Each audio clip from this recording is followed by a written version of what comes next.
3,800 pesos na movable netting system para sa free-range chicken ang for delivery ngayong araw. Extra income na naman. So sa mga hindi nakakaalam, nagbebenta ako ng ganitong net sa Toda Farm. Tinry ko muna kung okay ba ang pagkakagawa bago i-deliver.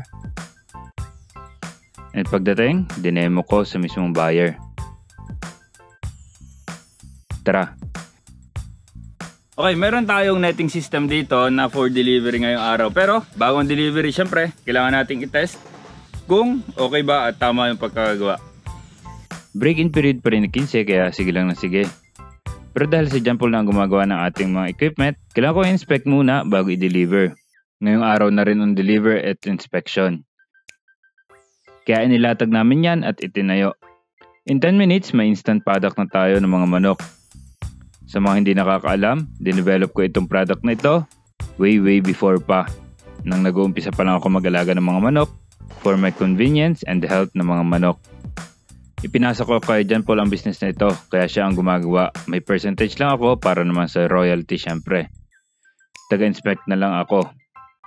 So sa mga hindi nakakaalam, nagbebenta ako ng ganitong net sa Toda Farm. Ang isang set natin ay ito. Pag dalawang set ang bibilhin natin, ito ang price niyan. Pero dahil nag-request sir kasi maliit daw yung kanyang manok, dalawa lang na set ng netting natin. So ito yung price niyan. Para sa mga gusto order, comment lang or PM.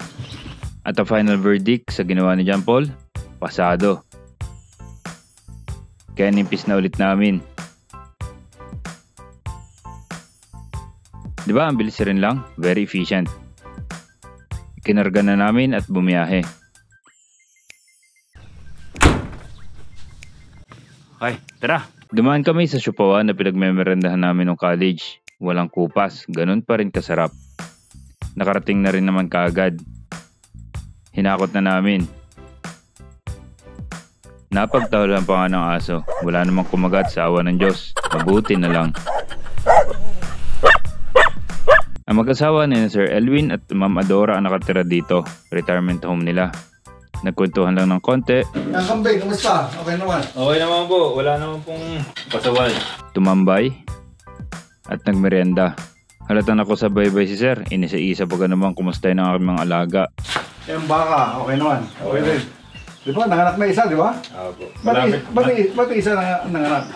Hindi po nabuntis yung dalawa, pero malapit na September po yung isa. Pinag-set up namin si Sir para makita niya kung paano gamitin ang fencing system. Nag-request si Sir na paghiwalayin natin yung dalawa niyang order na pwedeng gawin. So mayroon si Sir dalawang 10x10 na paddock. Dahil dalawang partition lang ang binili ni Sir, binigay ko na lang sa kanya ito ng 3,800 with complete accessories. May instant na 100 square feet na paddock na si Sir. Para magka-tension, ilagay ang pegs.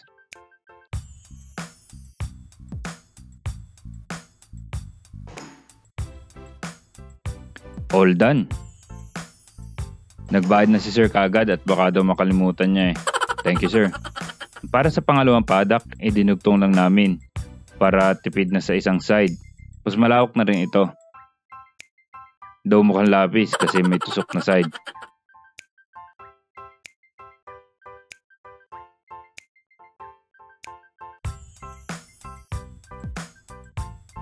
Okay, instant, dalawang paddock. First impression ni Sir? Tingin ko okay to. Tingin ko gagana ito.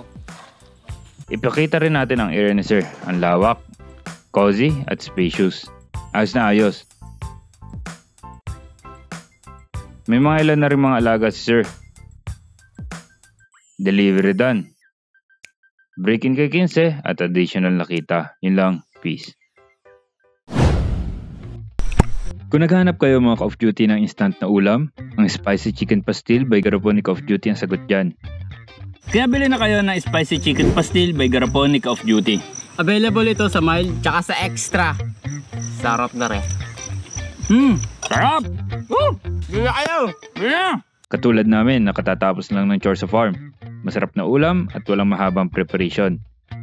I-partner sa mainit na kanin at dagdagan pa ng sili kung medyo nakukulangan sa sipa ng anghang. Available ito sa TikTok shop. Check out na!